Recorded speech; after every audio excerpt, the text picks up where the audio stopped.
Welcome to this guided meditation for spiritual awakening. This is an exercise inspired to take you to heaven. Close your eyes and focus on your breathing. Take some moments to relax and connect with your inner self. Pray to Spirit, the primary source of creation, and set the intention of connecting with this infinite source of unconditional love and acceptance, of which all form is made.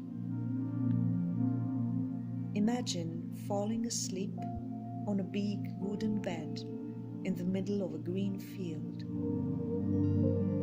As you're lying down on this bed, you feel a sense of deep relaxation as a column of light coming from the sky is falling on your body, providing you with the serenity and peace that you require for your sleep.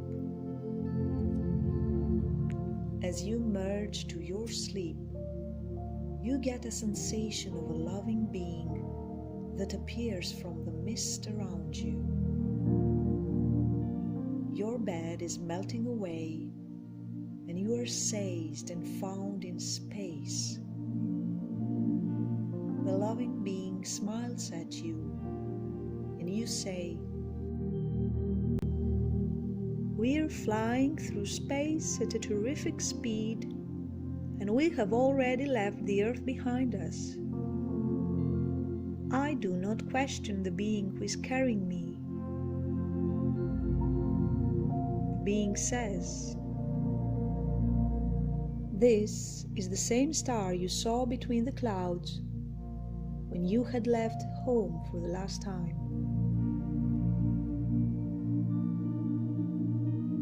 Keep breathing in and out slowly and feel at ease flying to an unknown destination. There is no fear in your heart.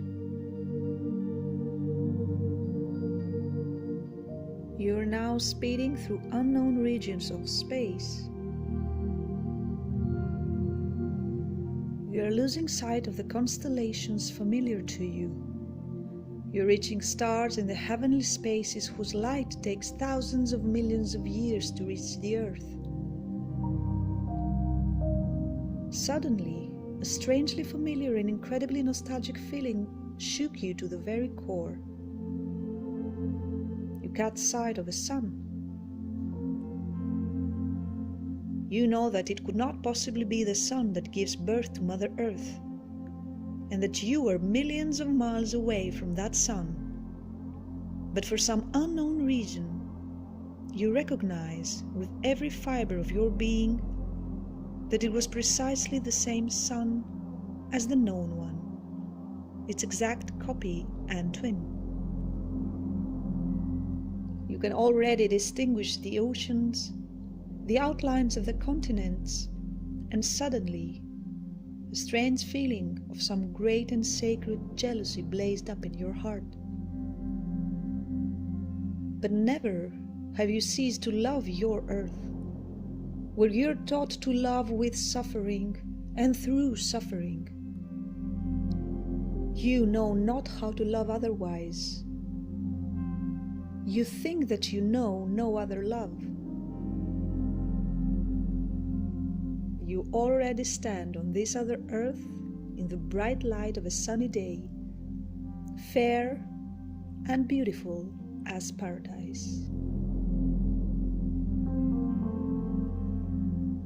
Keep breathing in and out.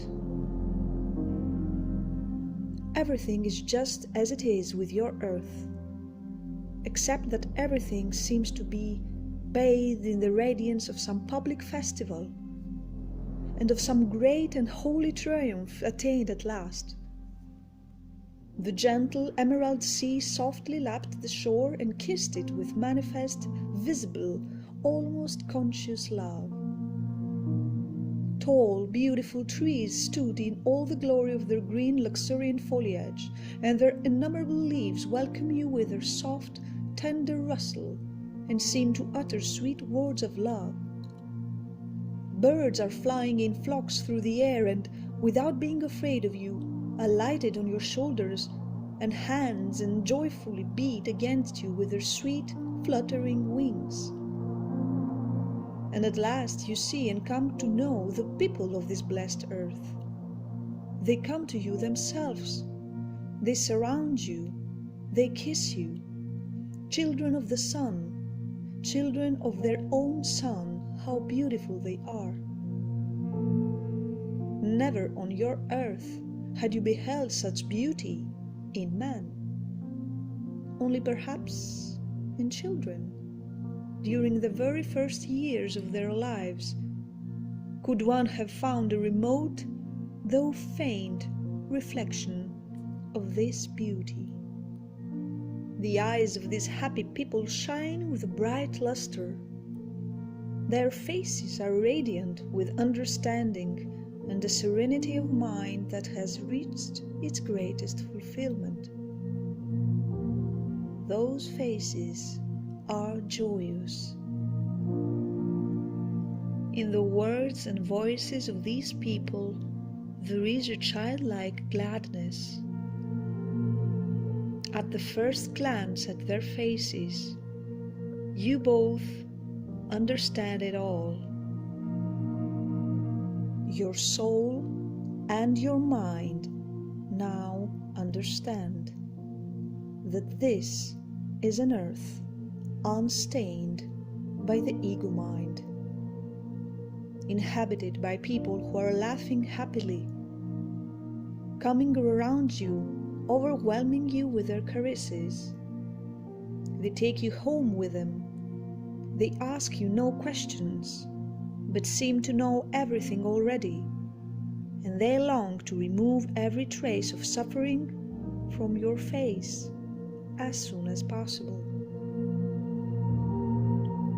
They are playful and high-spirited like children. They wandered about their beautiful woods and groves. They sung their beautiful songs. They lived on simple food, the fruits of their trees, the honey from their woods, and the milk of the animals that loved them.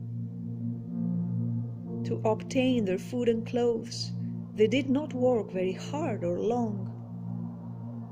They knew love, and they begot children, but you don't notice in them those outbursts of cruel sensuality which overtake everybody on your earth. They rejoice in their newborn children as new sharers in their bliss. Their children are the children of them all, for they are all one family. There is scarcely any illness among them, though there is death. But their old people die peacefully, as though falling asleep, surrounded by the people who took leave of them, blessing them and smiling at them, and themselves receiving with bright smiles the farewell wishes of their friends. You don't see grief or tears on those occasions. What you see is love that seemed to reach the point of rupture, but it was a gentle, self-sufficient, and contemplative rupture. They seem to communicate with the departed ones after death, and their earthly union is not cut short by death.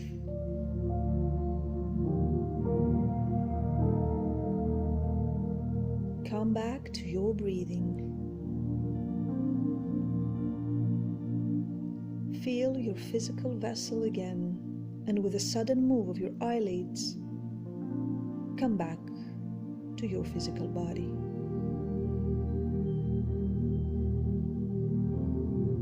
The sensation of the love of those innocent and beautiful people shall remain with you forever.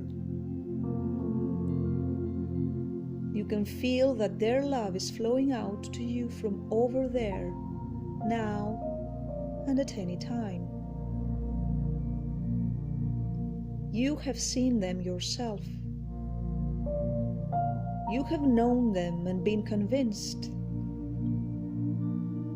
You loved them immediately, and they loved you unconditionally. You know that there are many things about them you find difficult to understand.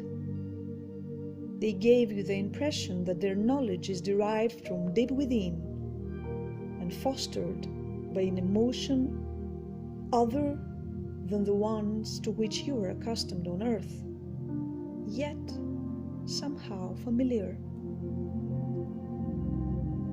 Their aspirations too are quite different. They desire nothing, and they are at peace with themselves.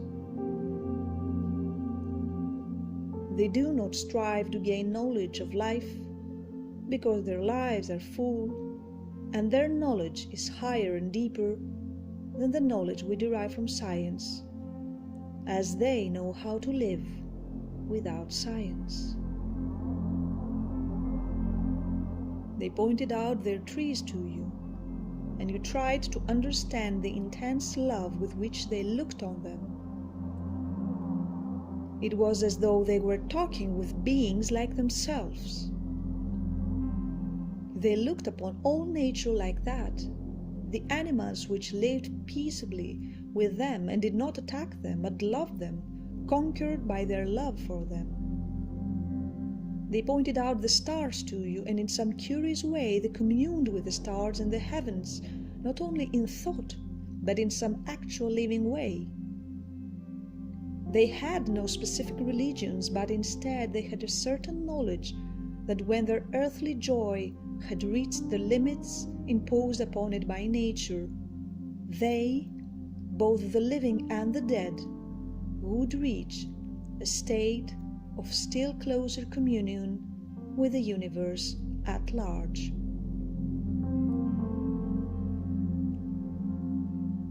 You want to speak out loud your journey to the twin earth.